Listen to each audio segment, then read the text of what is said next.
Hello everyone, welcome back to my channel. कैसे हैं आप सब? उम्मीद करती हूँ सब लोग बहुत अच्छे होंगे। मैं भी ठीक हूँ। तो मैं राधिका आप सबका स्वागत करती हूँ अपने न्यू व्लॉग में। और आज दिन है रविवार, टाइम हो रहा है सुबह के 4। और संडे हो या मंडे, मेरा टाइम से उठना होता ही है, क्योंकि छुट्टी वाले दिन अगर मैं थोड़ा सा लेट हो जाऊँ तो फिर पूरा दिन लेट होती ही जाती हूँ। और जिस दिन छुट्टी होती है उस दिन मेरा टाइम से काम होना थोड़ा सा मुश्किल हो जाता है कि हस्बैंड होते हैं, बच्चे होते हैं। तो उनके साथ में हस्बैंड का रहता है कि काम मत कर, काम तो डेली का है, बैठ ले, बात कर ले। तो इस वजह से जब तक वो सो के उठते हैं तब तक मैं ये जो काम होते हैं जिनके लिए मुझे लगता है कि मैं अगर ये लोग उठ गए तो मुझे लेट कर देंगे, तो मैं सारे काम ख़त्म कर लेती हूँ। दूसरा रीज़न ये भी था कि रात को मेरे भाई का फ़ोन आ गया था कि मेरी बुआ हॉस्पिटल में एडमिट हैं, तो मुझे उनको देखने के लिए जाना है। यहाँ नहा धो के क्लीनिंग करके मैं आ गई हूँ पूजा करने के लिए। और मेरी बुआ हैं आर्मी हॉस्पिटल में एडमिट, तो वहाँ टाइम होता है विज़िटर्स का 8 बजे से 9 बजे तक। तो 8 बजे तक मुझे अपने घर का पूरा काम ख़त्म करना था, बच्चों के लिए नाश्ता बनाना था, क्योंकि मुझे था कि पता नहीं कि थोड़ा टाइम लग ही जाएगा वहाँ तक आने में, क्योंकि हॉस्पिटल में अंदर एंट्री होने का इतना टाइम होता है, लेकिन बाहर तो मम्मी वग़ैरह सब लोग आए हुए होंगे, तो उनके साथ में भी थोड़ा-सा टाइम लग ही जाएगा। तो यहाँ बना रही हूँ मैं उनके लिए पराठे सिंपल वाले। तो इसमें मैंने आटे में अजवाइन, नमक, बेसन ऐड किया है, हल्की-सी मिर्च भी ऐड करी है। तो ये 3 कॉर्न वाले ही पराठे मेरे बच्चे खाते हैं, क्योंकि इसमें थोड़ा-सा तेल या घी बीच में लगा दो तो इसकी लेयर्स अलग-अलग हो जाती हैं। तो यहाँ मैं इन लोगों के लिए पराठे बना दे रही हूँ, ये चाय के साथ में। हस्बैंड को चाय के साथ में ये वाले पराठे बहुत पसंद आते हैं, बच्चे चटनी और केचप के साथ में खा लेंगे।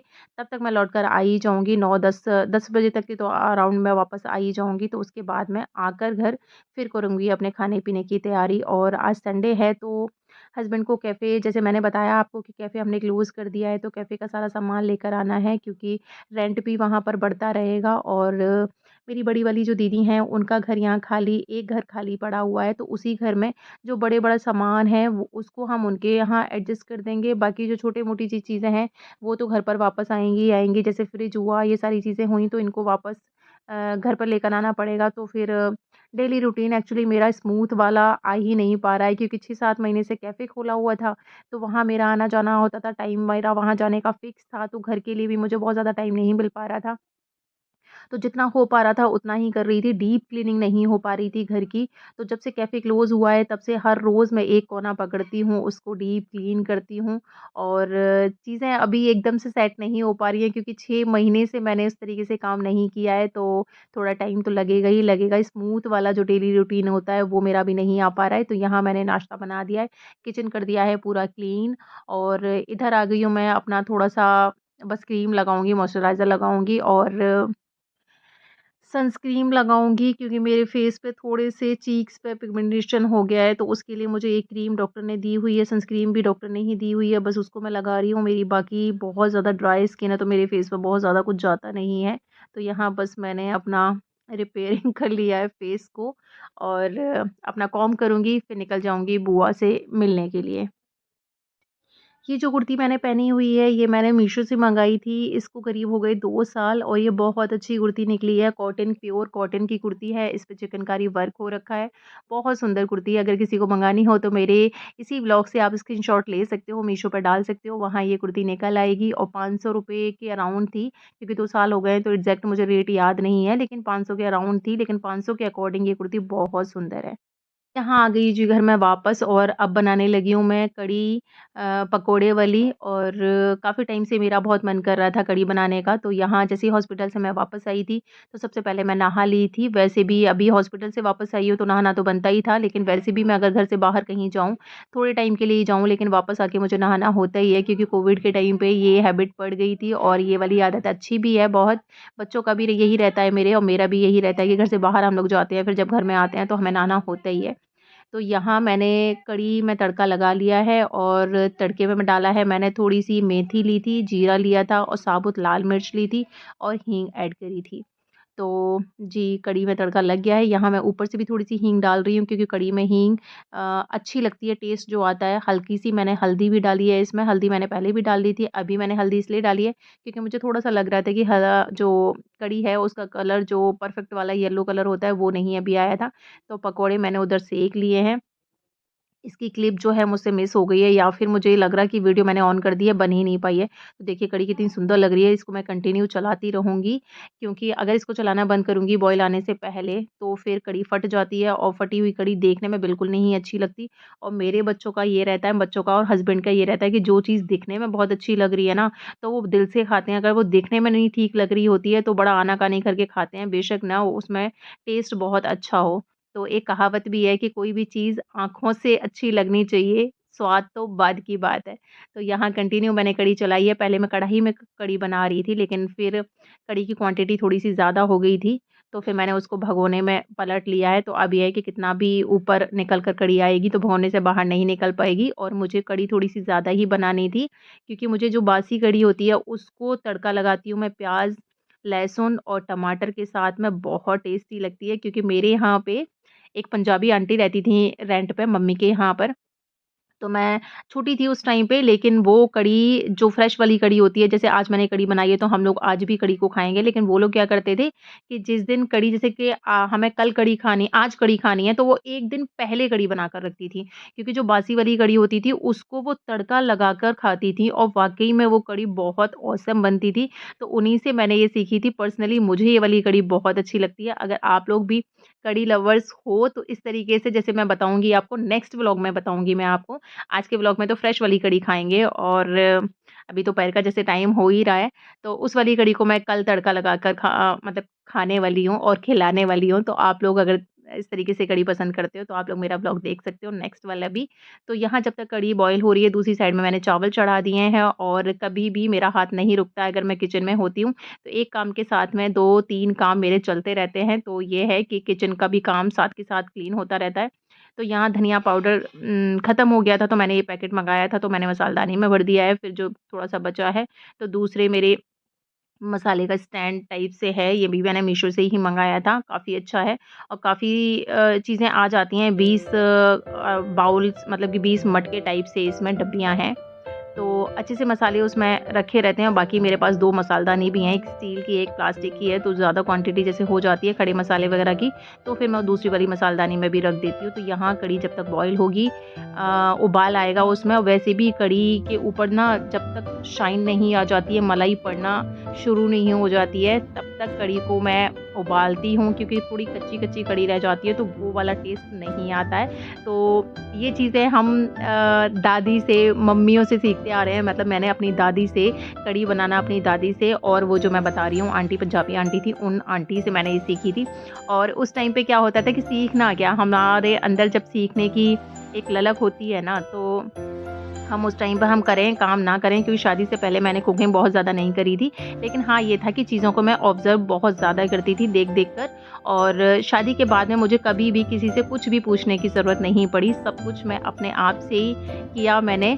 और चलिए, ये तो पुरानी बातें हैं। तो यहाँ मैंने जो पकौड़े वाला जो रिफ़ाइंड जो बचा हुआ था, वो भी मैंने अभी, रिफ़ाइंड इसलिए मेरे यहाँ यूज़ हो रहा है क्योंकि आरू के बर्थडे वाले दिन रिफ़ाइंड काफ़ी आ गया था, तो उसको थोड़ा बहुत यूज़ कर ले रही हूँ। वैसे मेरे यहाँ पे रिफ़ाइंड बिल्कुल यूज़ नहीं होता है, सिर्फ़ सरसों का तेल और देसी घी ही चलता है मेरे यहाँ पे। कढ़ी में भी मैं थोड़ा-सा 2-3 चम्मच लास्ट में देसी घी ऐड किया था मैंने, जो कि मैंने दिखाना भूल गई हूँ मैं।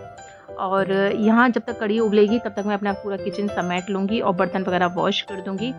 क्योंकि छुट्टी वाले दिन रहता है कि ये भी कैफ़े से सारा सामान ले आए हैं, बाहर थोड़ा-सा एडजस्ट कर रहे हैं सामान को, तब तक मैं अपना किचन का काम ख़त्म कर लूँगी। क्योंकि जिस दिन बच्चे और ये घर में होते हैं, उस दिन मेरा नॉर्मल जो रूटीन होता है वो काम नहीं हो पाता है। तो मैं कोशिश करती हूँ जब तक ये बिज़ी हैं तब तक मैं भी अपना काम फ्री कर लूँ, क्योंकि अगर वो फ्री हो जाते हैं तो उनको अकेले बैठना बिल्कुल पसंद नहीं है, और बच्चे और हम साथ में ही बैठते हैं छुट्टी वाले दिन। तो और चीज़ें थोड़ा-सा ये है कि डेली रूटीन जिस तरीके से होता है वो नहीं हो पाता है, तो बीच-बीच में मैं कढ़ी को भी घुमा रही हूँ, कहीं ऐसा ना हो कि नीचे से लग जाए। इधर लगभग कढ़ी बनी चुकी है। अब लास्ट में मैं इसमें ऐड कर दिया है नमक, क्योंकि अगर नमक पहले डाल दो कढ़ी में तो कढ़ी फट जाती है। तो जब तक ना 2-4 बार बॉयल आ जाता है, उबाल आ जाता है कढ़ी में, उसके बाद में फिर मैं इसमें नमक ऐड करती हूँ। बाकी जैसे कैफ़े क्लोज़ तो हमने कर दिया है, लेकिन उससे पहले जैसे कैफ़े स्टार्ट किया था तो 6-7 महीने करीब तो हो ही गए थे कैफ़े को चलाते-चलाते। तो 6 महीने से 7 महीने से करीब मेरे घर की ना डीप क्लीनिंग नहीं हो पा रही थी, क्योंकि इतना टाइम ही नहीं मिल पा रहा था मुझे, क्योंकि बिल्कुल फ़िक्स टाइम था घर पे मतलब घर के काम करने के लिए, और फ़िक्स टाइम पर ही मुझे मतलब कि डेढ़ 2 बजे के अराउंड मुझे कैफ़े जाना होता था, फिर रात को 8 बज जाते थे। तो बस नॉर्मल ही रूटीन चल पा रहा था। तो अभी क्या है कि जैसे कि कैफ़े क्लोज़ हुआ है तो करीब 15-16 दिन हो गए इस वाली बात को। तब से मैं हर रोज़ एक कोना अपना पकड़ रही हूँ साफ-सफाई के लिए। तो अब देखते हैं कितने दिन में हो पाता है। आज कैफ़े से सामान और आ जाए, वो एडजस्ट हो जाएगा, उसके बाद में मेरा स्मूथ वाला टाइम रूटीन चलने लगेगा। तो यहाँ जी मैं बर्तन वॉश करने लगी हूँ। मेरा बर्तन वॉश करने का जो प्रोसेस होता है वो होता है कि सबसे पहले मैं अपने काँच के बर्तनों को वॉश करती हूँ। कभी भी इन बर्तनों में अपने काँच के बर्तन नहीं डालती हूँ। इससे क्या होता है कि जो काँच के बर्तन होते हैं उनकी लाइफ़ बहुत ज़्यादा लॉन्ग हो जाती है और टूटे-फूटे बर्तन बिल्कुल भी नहीं रहते हैं। मतलब कि कभी होता है कि कप की डंडी टूट जाती है, कप थोड़ा-सा साइड से झड़ जाता है, तो वो चीज़ मेरी नहीं हो पाती है। यहाँ तक कि मैं अपने काँच के बर्तनों को इस तरीके से वॉश करती हूँ, तो मेरे शादी तक की कुछ चीज़ें अभी तक चल रही हैं। जैसे कि मेरी शादी के टाइम पर पहले पूरा सेट आता था, शादी के टाइम पर भी देते थे। काँच का पूरा सेट था मेरा, कप, प्लेट और केटल का, और उसमें 2 जार थे, 1 चीनी का, 1 दूध का। तो चीनी वाला तो मुझे नहीं पता कि शायद कहाँ गया वो, मुझे अब पता ही नहीं है, कि हो सकता है मेरी सासू माँ से मेरे पीछे से टूट गया हो, उन्होंने फेंक दिया हो, तो मुझे कभी वो मिला ही नहीं। बाकी का मेरी प्लेट्स और केटल और जो मैं छोटा-सा जार बता रही हूँ वो मैं अभी रीयूज़ कर रही हूँ, और बहुत अच्छे से रीयूज़ कर रही हूँ। वो मैं आपको दिखाऊँगी कि आप भी नहीं पहचान पाओगे कि वो 16-17 साल पुराना है।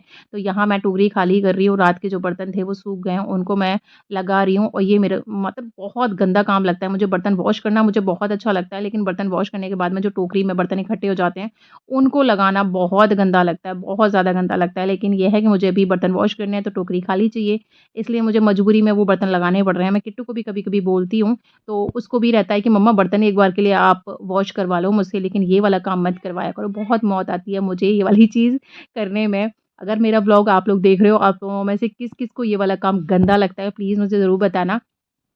तो इधर मैं बर्तन जैसे वॉश करती हूँ, तो सबसे पहले अपने बर्तनों की सारी जूठन निकाल लेती हूँ। सिंक में जो भी जूठन निकलती है, तो उसको मैं सबसे पहले फेंक कर आती हूँ। मेरा यही प्रोसेस होता है बर्तन वॉश करने का, और सबसे पहले मैं सिंक वॉश करती हूँ, क्योंकि उसमें जूठे बर्तन पड़े होते हैं, तो झूठी ही सिंक हो जाती है वो। तो उसको वॉश करने के बाद में सबसे पहले मैं अपने काँच के बर्तनों को वॉश करती हूँ, उनको साइड से रख देती हूँ। उसके बाद जितने भी बड़े-बड़े बर्तन होते हैं, उनको साफ़ करती हूँ, और मेरा रहता ये है कि मुझे ना बहुत प्रॉपर तरीके से कुछ चीज़ें हैं मेरी जो कि बिल्कुल प्रॉपर तरीके से मैं करती हूँ, जैसे कि बर्तन वॉश करना हुआ, और मेरे माइंड में डिसाइडेड होता है कि सबसे पहले मुझे क्या-क्या करना है, तो मुझे बिल्कुल हेडेक नहीं होता है। कितने भी बर्तन हों या फिर कितने भी कपड़े वॉश करके मुझे ऊपर डालने में बहुत अच्छा लगता है, क्योंकि मैं बहुत ही तरीके से सीक्वेंस से डालती हूँ कि अगर पैंट है तो उनको एक साथ डालती हूँ, शर्टें हैं तो उनको एक साथ डालती हूँ। बेशक थोड़ा-सा टाइम लग जाए, लेकिन मुझे बहुत सुकून मिलता है। यहाँ मैं बर्तन वॉश करने के तुरंत बाद ही अपना सिंक वाला जो एरिया होता है उसको मैं बिल्कुल क्लीन कर देती हूँ। तो उससे ये होता है कि गंदगी बिल्कुल भी इकट्ठी नहीं होती है, और सिंक बिल्कुल मेरी चमचमाती रहती है, चाहे कितनी भी पुरानी हो। मतलब कि टाइम बहुत हो गया है मेरी इस सिंक को, 16-17 साल करीब हो गए इस वाली सिंक को, लेकिन अभी भी नई की तरह बिल्कुल चमकती है। तो पता नहीं मुझे ये वाला जो एरिया होता है ना, तो यहाँ येलो-येलो वाले जो पानी के निशान पड़ जाते हैं, या फिर सिंक साफ़ नहीं होती है, तो मैं किसी और के भी घर पर जाती हूँ, तो मुझे अगर ये वाला गंदा हो, किचन गंदा हो, तो मुझे बहुत ही नेगेटिविटी आती है, बिल्कुल भी मतलब घिन आती है मुझे। तो मैं अपना बता रही हूँ, जिसका घर जितना साफ़-सुथरा होता है, उसके घर में उतनी ज़्यादा पॉज़िटिव वाइब्स आती हैं, ऐसा मुझे लगता है। तो अगर आप लोगों को भी ऐसा लगता है तो प्लीज़ मुझे ज़रूर बताना। बाकी इधर मेरा किचन पूरा क्लीन हो चुका है, और दूसरी साइड में मैंने चावल जैसे कि बनाने रख ही दिए थे। जैसे ही सीटी निकल जाएगी वैसे ही मैं बच्चों को चावल दूँगी रख कर, और बाकी मुझे थोड़ी-सी रोटियाँ बनानी है, कि मेरे हस्बैंड ने बोल तो दिया है कि कोई नहीं, आज थोड़ा-सा काम ज़्यादा हो गया है तो मैं खा लूँगा चावल और कढ़ी, लेकिन उनको रहता है कि जब तक रोटी ना बने तो उनका पेट नहीं भरता है। मेरे साथ में भी यही होता है कि चावल मैं खा लेती हूँ, लेकिन अगर मुझे 1-2 रोटी ना मिले तो मेरा पेट नहीं भरता। तो हस्बैंड ने बोल तो दिया है, लेकिन फिर भी मैं 2-4 रोटी बना दूँगी, और हम गृहिणियों का होता ही है ये वाली चीज़ कि हम एक बार के लिए अपनी चीज़ को अवॉइड कर सकते हैं, लेकिन हस्बैंड ने, अगर हमें पता है कि हस्बैंड को रोटियाँ पसंद हैं, चावल से पेट नहीं भरता है, या बच्चों का ये है, तो कितना भी हो, वो कितने भी मन से बोल दें कि हमारी मेहनत बचाने के लिए, हमारा काम बचाने के लिए, लेकिन हमें सेटिस्फैक्शन मिलेगा ही नहीं जब तक उनकी हम डिमांड पूरी नहीं कर देंगे। और ये एक कुशल गृहिणी जो भी होती है उनके साथ में, मुझे लगता है मेरे साथ में नहीं, हर किसी के साथ में ये तो पूरा काम मेरा ख़त्म हो चुका है यहाँ और मेरा वीडियो एंड करने का भी टाइम हो गया है। तो लास्ट में मैं जैसे हमेशा बोलती हूँ वैसे इस बार भी बोल रही हूँ कि अगर मेरे चैनल पे कोई नए आए हैं तो प्लीज़ मेरे चैनल को सब्सक्राइब कर लीजिएगा और मेरे ब्लॉग्स कैसे लग रहे हैं प्लीज़ मुझे ज़रूर बताइएगा। मिलते हैं फिर नेक्स्ट वीडियो में, टिल देन बाय बाय।